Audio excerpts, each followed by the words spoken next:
Welcome to Caost Vue, the show that every single day celebrates the people who are working so hard to make coastal Mississippi a better place to live, work, and play.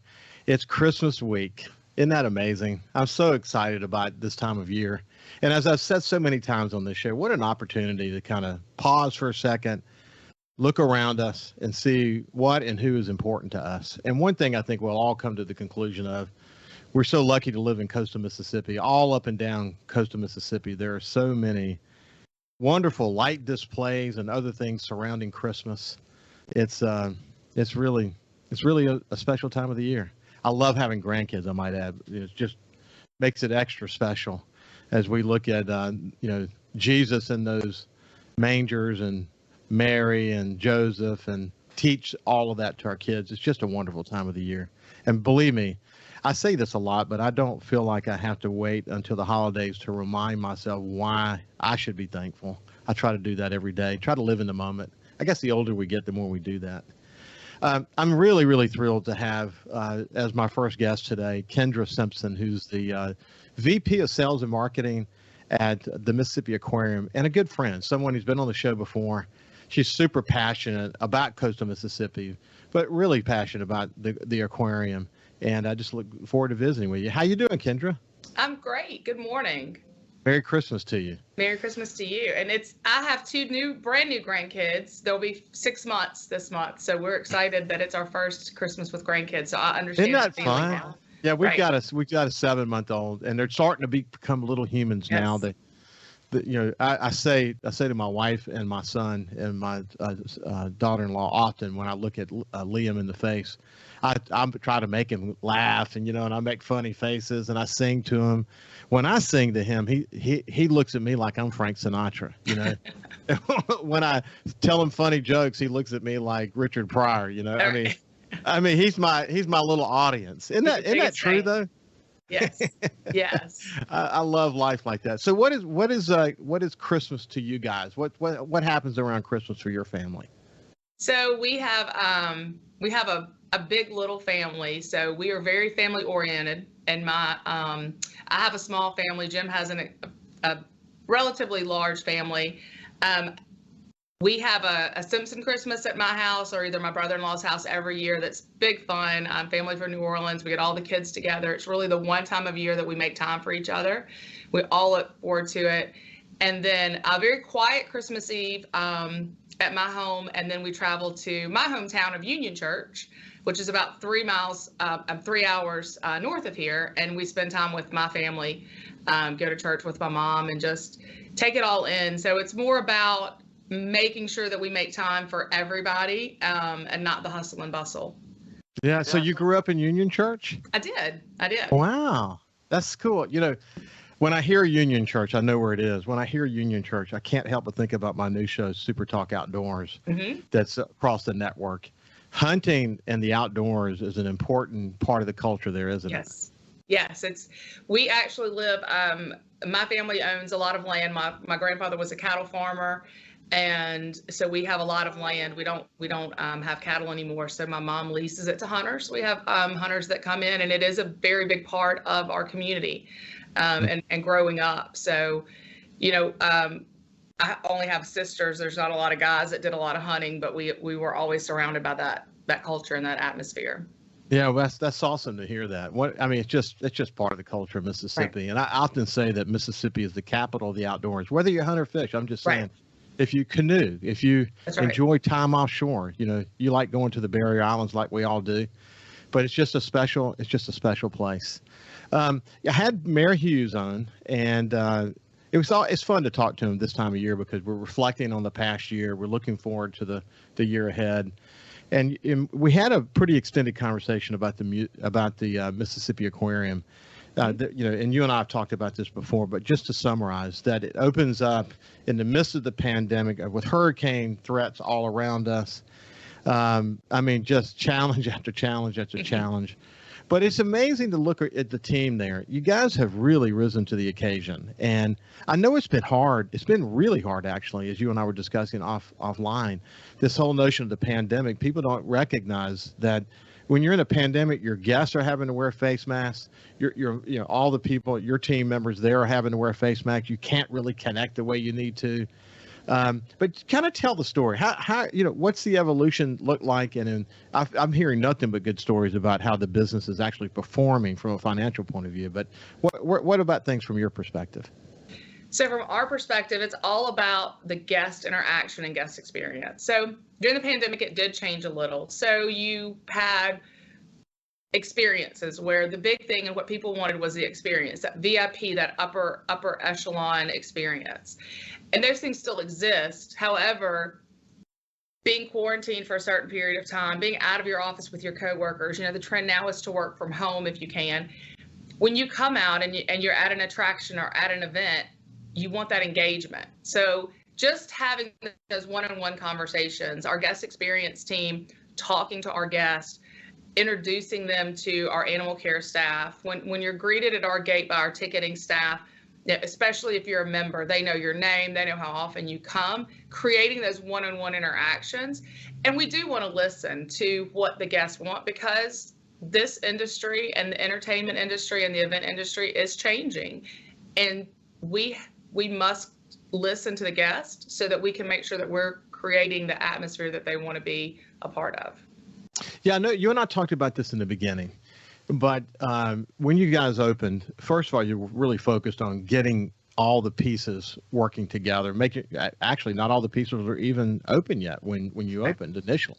Getting those things moving, getting your overall staff trained and all of that.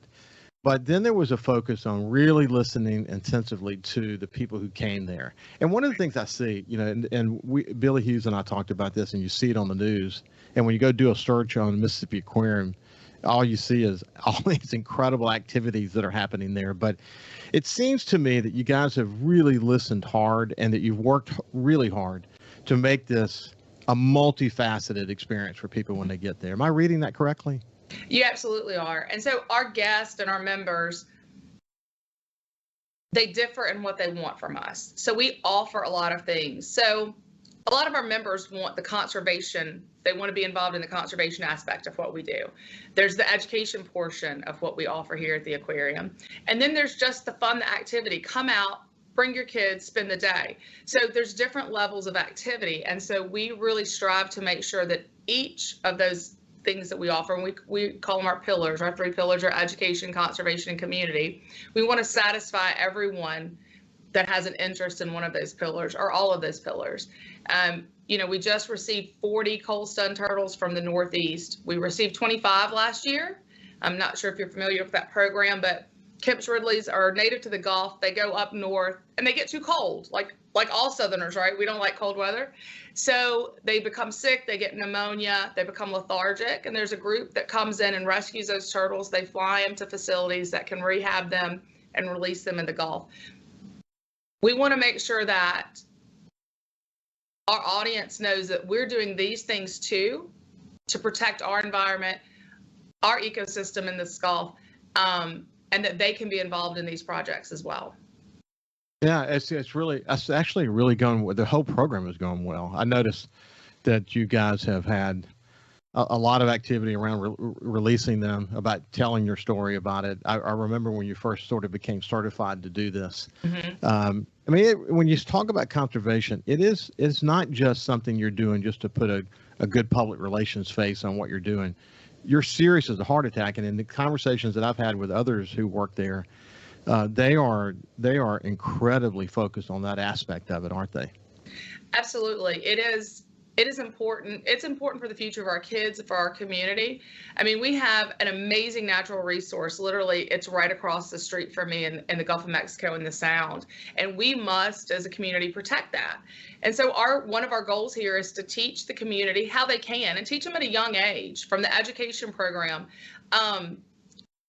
Make them understand, help them understand what they have in their own backyard. And, we also want to take that to other parts of the state. It's so important to North Mississippi because, those kids fish and they love the water too, but they don't always get the opportunity to come down and visit. And so we want to help them understand what's in their state and what resources and how amazing their state is as well. Yeah, Billy Hughes mentioned I remember as a kid, actually, when I came over the railroad tracks to see the Gulf for the first time. I just remember the feeling that I had as I was headed south. But I often say that when you come down 49, Andreas Dwani, who was the famed architect and planner who worked with us after Hurricane Katrina, came down 49 and got to 90. And this is after the storm when it was destroyed. But he observed about that intersection that it was the crown jewel for coastal Mississippi. And Billy and I talked about that, and he said that we forget that so many people, that's their corridor into coastal Mississippi, and when they get there, they say, this is the first time I've ever seen the ocean. That's right. That kind of experience. Hey, when we come back, we'll talk more about this really eye-opening, incredible destination we have here with the Mississippi Aquarium, how it's connected to the lights of Jones Park. What a great display that is. And Christmas time and what it means for the aquarium. We'll see you after this break. You can also listen live to SuperTalk Mississippi Gulf Coast 103.1 on your Amazon Alexa devices. Once you've enabled the skill, just say, Alexa, open SuperTalk Mississippi Gulf Coast. Welcome back to Caost Vue. I have Kendra Simpson, who is with the Mississippi Aquarium. She is the VP of Sales and Marketing. I would say jack of all trades. You probably feel like you do it all at times. That's what everybody should feel like, right? I mean, when you're dedicated to what you do, that's what you should do. But hey, we're going to come back to the topic at hand in just a second. But when you come to work or when you leave and it's dark outside, and it's being Christmas week and all, and you look out and see those lights and the connection between the lights and the aquarium and the position of the aquarium campus relative to the Gulf of Mexico and Jones Park, you have to stop for a second and say, wow, this is incredible. I do. And so I'm extremely lucky because my office is situated on the southwest corner of the Harrison County Library building. So I see Jones Park to my south, the Gulfport Harbor, and then to my west, I see the aquarium campus. So I have a magnificent view of everything that's going on in downtown Gulfport. I am very lucky to have this view. And, I've watched as they put the lights up, their progress, and I see the guys working out there every day, before the show to get it ready. And then I do leave, and it's a little dark outside, so I get to see the dancing trees and all the wonderful things. So I have a bird's eye view of that event, and it is amazing. I was speaking with one of the city leaders yesterday, and they're telling us that the numbers are outstanding for harbor lights, and so we're so proud to be in this area right now with all this growth and this, we feel like we're really coming back from a dark point. So, well, there's a special connection between an event like that. I say that's an event. It's really a prolonged, wonderful event that people post about literally every single night.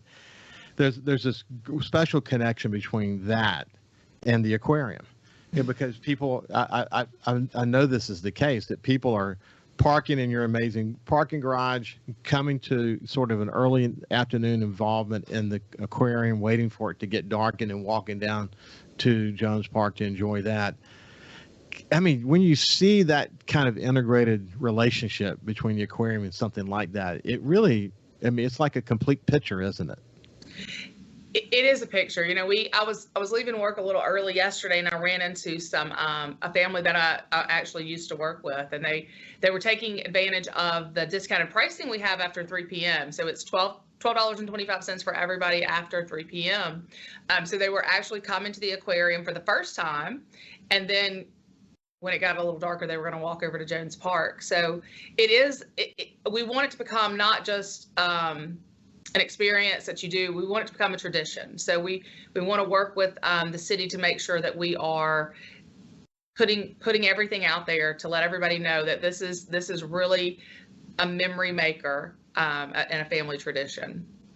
Kendra, one of the things that impresses me about the aquarium that maybe most people don't think about is the amount of work and activities that are happening behind the scenes. Right. To make sure the water is clear and clean, and make sure the animals are safe and healthy.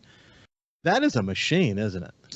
It is absolutely a machine, and it is very impressive. So we have our own life support system facility. So we do make our own salt. We make sure that the water levels are, the pH balances, and I am speaking above my pay grade now, but it is a system, a machine, and it takes a certain skill set to make sure that these things are properly functioning. And if you've never been behind the scenes, I encourage you to come and do the behind the scenes tour, because it tells you how we do these things, how the systems are color coded. So water coming through one filter is specifically for our main habitat, where another filter is for the river. So everything flows through different color coded systems. So very interesting.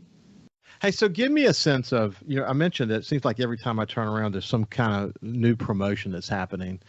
And the promotion that you might mention may not necessarily be going on as we speak, but just kind of give me an idea of some of the things that you guys have done to engage the visitors who come there. Sure.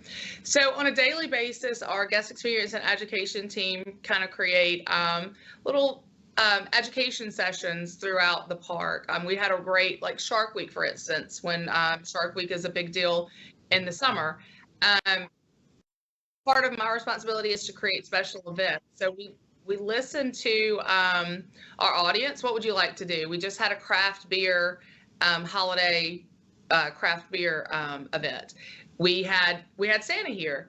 We going into the spring, we'll have a Mississippi Aquarium pageant. And I know it sounds crazy to have a pageant at an aquarium, right? But 3 of our winners last year, it's a qualifier for Miss Magnolia State. So 3 of our winners went on to win Miss Magnolia State. And, I believe that pageants build confidence in young girls. So different community events and conservation-minded events. We've got a few things on the books for 2022 that we want to promote early in the year. I want to create a sustainable seafood night. So not only are you having a great dinner with our great chefs, but you're learning what is sustainable in the Gulf of Mexico and what you should be eating versus what you should not be eating from our waters. So lots going on, lots of ideas. And we do listen to our guests and members. No idea for a marketing department is ever too crazy. So we take those and we really get our muse from those suggestions. And you know what? It's very interesting the way that people have been engaged with all of your different promotions. The mermaids, for example. Yes. I mean, that was a hit, wasn't it? It was an absolute hit. So the mermaids were here in October, 1st of November, and they will be back in 2022. And the mermaids are not just beautiful to look at, but they do have a conservation message. So they talk about how to keep oceans and rivers clean. So everything ties back into our pillars and our mission. But the mermaids, those girls, I cannot describe. If you didn't see it, you have to come see it next year, because the way they are able to swim in that water, to engage the guest, and then to be, we had VIP meetings where the kids and adults, and just as many adults were interested in those mermaids as children, could meet the mermaids. So it was a really, really interesting, fun experience for us. How I know about it, and like you should say, Kendra, you didn't give me a list of things to talk about. This is right. I did not. These are things that I have become familiar with, either through this show or through my own social media people. And so are friends, obviously. But as it relates to the mermaids and some of the other promotions, people who are engaged with the mermaid, for example, they posted about it on their Facebook feeds, and their kids enjoyed it and they talked about it. And, sort of the organic aspect of marketing related to something like that can be pretty powerful, can it? Absolutely. And, I'm a big believer in grassroots marketing. So we can put, radio is a great tool, TV is a great tool, and it always has been, but just that word of mouth. And you have to think about, as a consumer, whether you're buying a pair of shoes or a ticket, you never do that without looking at reviews and talking to people. And when your friends tell you how amazing something is, you listen to them and you usually follow that lead. So we do digital advertising, but our biggest, most successful piece is that word of mouth. When you come to a successful event and you put it on Facebook and you've got that amazing picture of your child standing in front of this mermaid who's engaging, it makes people want to be a part of that event. So we do rely. It's like the old days when you would have the pass out the flyers. Grassroots marketing is always going to be, to me, the best marketing. One of the most important aspects of grassroots marketing is a customer focus, where people feel like they're the most important person in the world. Mm-hmm. And I didn't really understand how it could affect an attraction like yours. I started thinking about someone who works there having to wear a mask and the customer having to wear a mask, right, where you can't really read their faces. You certainly can hear them, but there's something missing in your ability to connect with them in order to sort of have the conversation they need to have in this moment, so they can really have the message tailored to them. So, not having the mask, in a lot of cases, some people obviously still wear the mask, but not having the mask has really enabled your people to really connect with the customers a lot better, hasn't it? Absolutely. And masks are still optional. We want all of our guests to be comfortable and feel safe. So we don't require it. However, if our guests or our employees are more comfortable, then they absolutely should wear the mask. It opens up the conversation when you don't have that. It was very challenging for us to read the guest. So the way we kind of overcame that was to engage them more, to listen more, to pay, to be more attentive to what they were saying. And then emailing, surveys, asking them, we know you visited today. Tell us how your experience was. Tell us what we can do as a team to do better for you next time. So we do ask those questions, and we do listen to all of our guests. At the end of the day, they're the most important piece to this. So we want to make sure that we are giving them what they are expecting. Well, Kendra, it's been a pleasure to catch up with you. I always enjoy visiting with you.